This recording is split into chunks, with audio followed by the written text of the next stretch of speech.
Welcome to the Dread of Night.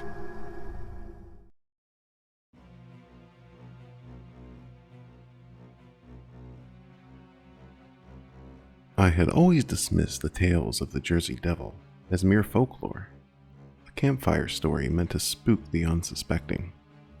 But that was before that fateful night when I came face to face with the unimaginable terror that prowls the Pine Barrens.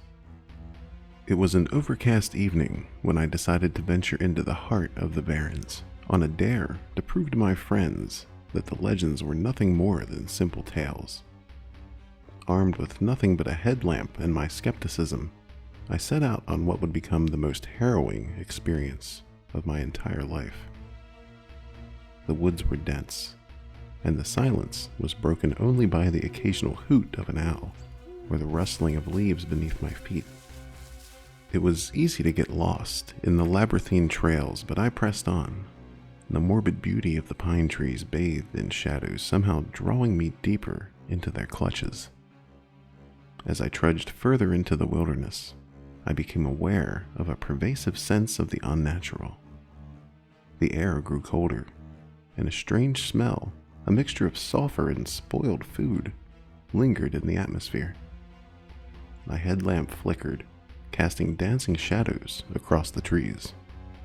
It was then that I heard a low, guttural growl that froze me in place. I felt a scream coming, but I managed to stop it cold and told myself it's just an animal. I strained my ears trying to locate the source of the angry sound. It seemed to come from all directions at once, as if the very forest itself were growling at me. My heart beat faster as I continued my journey, my pace quickening with every step. That's when I saw it, illuminated in the now stable beam of my headlamp. A grotesque creature with matted fur, leathery wings, and glowing red eyes that burned with hatred. It was the embodiment of every description I'd ever heard of the Jersey Devil. The creature just stared at me, its lips pulled back to reveal jagged, yellowed teeth. Its eyes locked onto mine, and in that moment I knew I was in very real danger. This was no myth. I panicked, and I turned and ran, my heart pounding like a drum. The Jersey Devil was relentless. It pursued me through the twisting trails of the Pine Barrens, its otherworldly screeches echoing through the night. I could hear the flaps of its wings drawing closer, and its growls seemed to come from right behind me. My headlamp bounced off my head, leaving me at the mercy of the sparse moonlight coming through the trees. Blinded and terrified, I stumbled over gnarled roots and fallen branches, bloodied and battered. Desperation drove me forward, my lungs burning as I gasped for air. I could feel the creature's hot breath on my neck, its claws brushing against my skin. And just when I thought I was done for, I burst through the tree line and into the clearing. Moonlight bathed the area, and I saw the silhouette of that Jersey Devil retreating back into the darkness of the woods, its two red pinpoints fading into the black until it was completely gone. I collapsed to the ground, gasping for breath, shaken to my core. I had encountered the Jersey Devil and lived to tell the tale, but the memory of those gleaming red eyes and that unearthly growl would haunt me forever. From that day on, I was a believer. I had seen the embodiment of terror that lurked in the Pine Barrens, and it is all too real. Never let a dare lead you to your own peril, you foolish mortals. Sometimes it's best to let legends remain legends.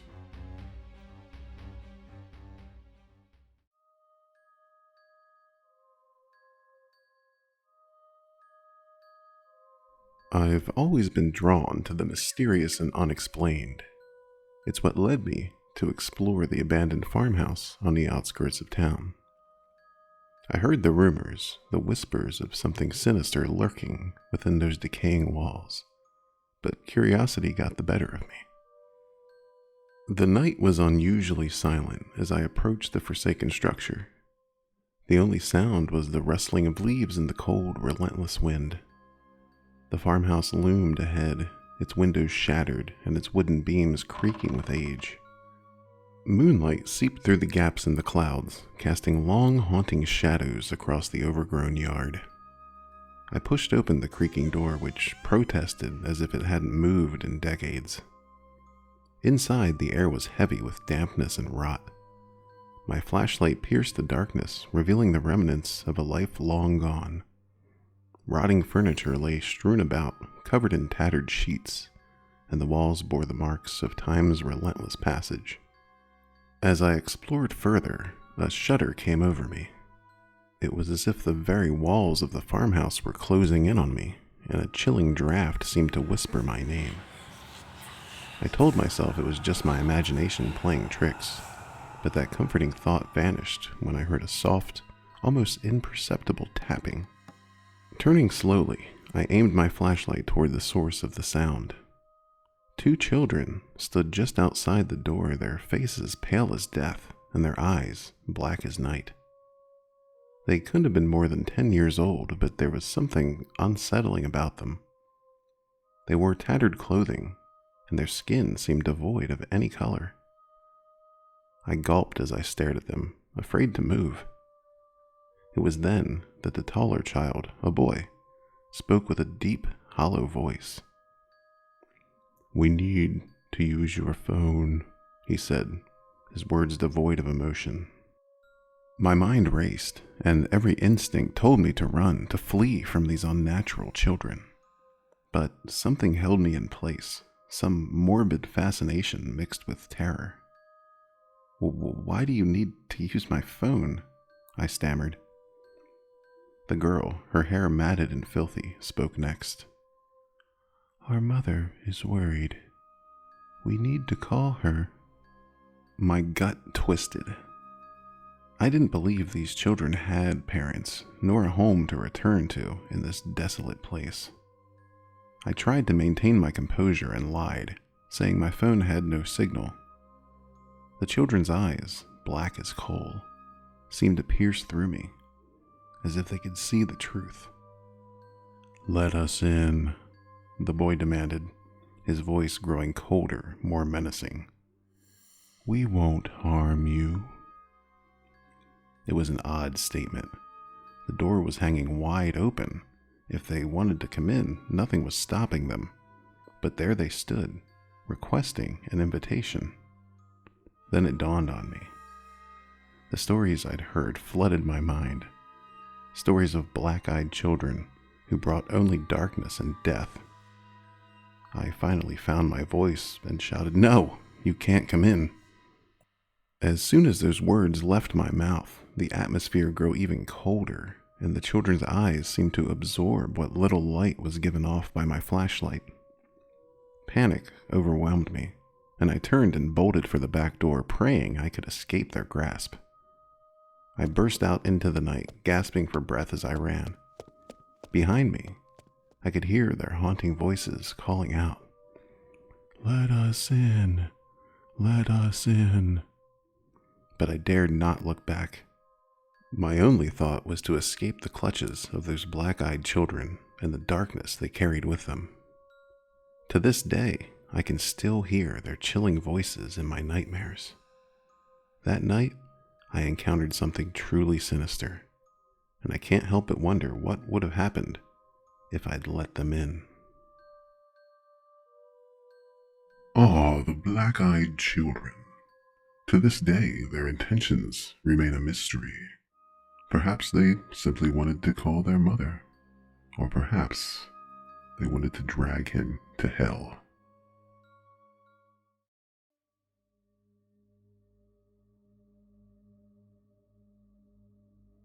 In the autumn of 2007, I was a carefree college student, blissfully unaware of the horrors that would soon haunt my dreams.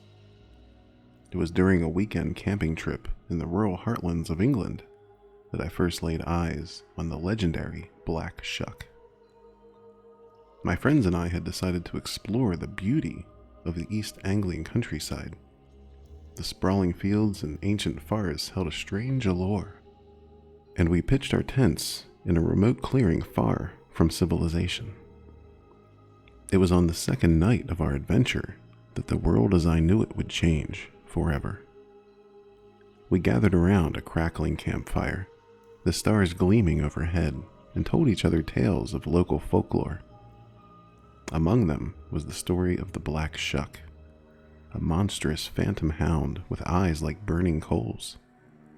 Some said it was a form of death itself, while others believed it was an omen of impending doom. As the night wore on, the laughter of my friends faded into the background, replaced by a growing anxiety that gnawed at my soul.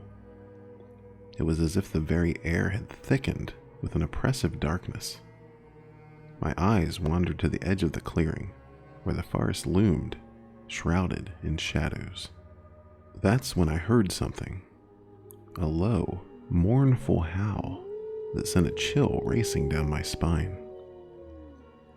I looked around, but my friends seemed oblivious to the sound. The howling grew louder, more desperate, and it seemed as if it was meant for me and me alone. I excused myself, drawn by an irresistible urge to investigate. I ventured into the dark woods, the underbrush rustling beneath my feet.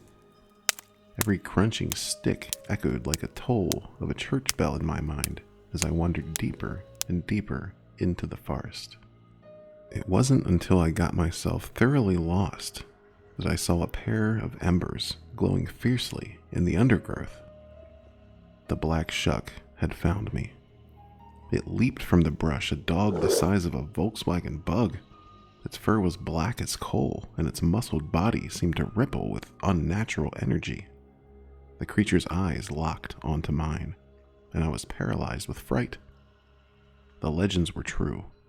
The Black Shuck was real. Its mouth curled into a snarl, revealing teeth the size of my fingers, and its growls reverberated throughout the woods. Fear overtook me, and I turned and ran, the creature's heavy footsteps echoing in pursuit. I could hear the creature growl and pant as it gave chase. I stumbled through the tangled thickets, my clothes torn and my body scratched all over. My friends were nowhere in sight, and I was being pursued by a relentless, supernatural terror. I finally burst through the trees and into the clearing where a campsite had been, but it was gone. The tents were shredded, the campfire had turned to ashes, and the air was heavy with an eerie stillness. And there, at the edge of the clearing, stood the Black Shuck, its fiery eyes fixed upon me. With a final, mournful howl, it faded into the night, leaving me trembling and utterly alone. After a few minutes of sulking and confusion, I could hear my friends calling me from the woods. I naturally assumed it was some kind of trick and the creature was trying to lure me back inside. But after a while, the group came stumbling out of the forest, raising their bottles and cheering triumphantly. Apparently, they went searching for me after they realized I was gone far too long. They didn't believe me, of course, and thought that I set the whole thing up as some elaborate prank. I would have thought the same thing, probably. I was never the same after that night. The legend of the Black Shuck had become a terrifying reality for me. Whether it was an omen or some kind of hungry entity, I couldn't say. But I saw it with my own eyes, and the memory of that encounter will stay with me until the end of my days.